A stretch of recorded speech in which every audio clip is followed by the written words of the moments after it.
মধ্যপ্রাচ্যের মুসলিম দেশগুলোর মাঝখানে ছোট্ট একটি দেশ ইসরায়েল। তারাই একমাত্র দেশ যারা শুধুমাত্র ধর্মের ভিত্তিতে সরাসরি নাগরিকত্ব দেয়, সেটা পৃথিবীর যে প্রান্তেরই ইহুদি হোক না কেন।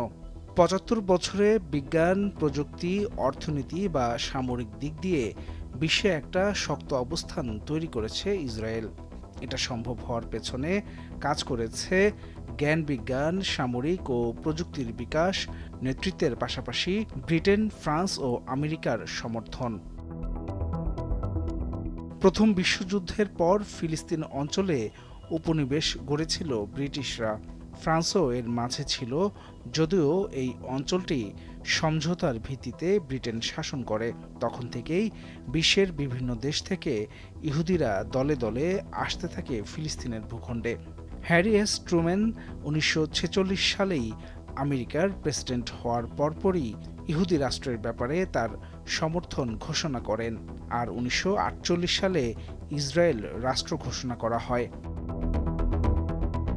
ইসরায়েলের প্রতিবেশী মিশর, জর্ডান, লেবানন, সিরিয়া, ফিলিস্তিন সবকটি দেশ শত্রু হওয়া সত্ত্বেও ঠেকানো যায়নি ইসরায়েলের উত্থান। প্রতিবেশীদের সাথে বারবার যুদ্ধে জড়িয়েছে ইসরায়েল। টিকে থাকার লড়াই আরও শক্ত করেছে ইসরায়েলকে। যদিও ইসরায়েলের সামরিক ও প্রযুক্তিগত আধিপত্য পশ্চিমাদের কারণেই সম্ভব হয়েছে। দেশটিতে অসুস্থ এবং বিশেষ ব্যতিক্রম ছাড়া সব নাগরিকদের ১৮ বছর বয়সের পর বাধ্যতামূলক সেনাবাহিনীতে কাজ করতে হয়। তবে এটি শুধু ইহুদিদের জন্য বাধ্যতামূলক। ৬০-এর দশক থেকেই পরমাণু শক্তিধর হয় দেশটি, যেখানে সহযোগিতা করে ফ্রান্স। ইসরায়েল তাদের পারমাণবিক কর্মসূচি নিয়ে বেশ গোপনে এগিয়েছে। মধ্যপ্রাচ্যের অন্য মুসলিম সংখ্যাগরিষ্ঠ দেশগুলো যাতে পারমাণবিক শক্তি অর্জন করতে না পারে, সেজন্য আমেরিকা ছিল বদ্ধপরিকর। ইসরায়েলের চমক জাগানো সাফল্যের মধ্যে অন্যতম হচ্ছে তাদের কৃষিখাত।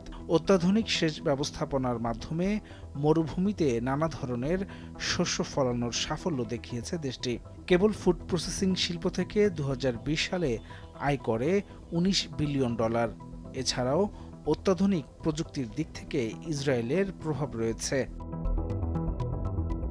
নেতৃত্বের দিক দিয়ে শুরু থেকেই বিচক্ষণতা দেখিয়েছে ইসরায়েল। সামরিক, শিক্ষা, কৃষি, উদ্ভাবন এবং আন্তর্জাতিক সম্পর্কের ক্ষেত্রে দীর্ঘমেয়াদী চিন্তা করেছে দেশটির নেতৃত্ব। তবে যতই আধুনিক বা শক্তিধর হোক না কেন, আন্তর্জাতিক আইনের লঙ্ঘন, ফিলিস্তিনি ভূখণ্ডের দখল এবং মানুষের উপর সহিংসতার বিষয়টি উপেক্ষা করা যায় না। হাসান সাব্বির, ভোরের কাগজ।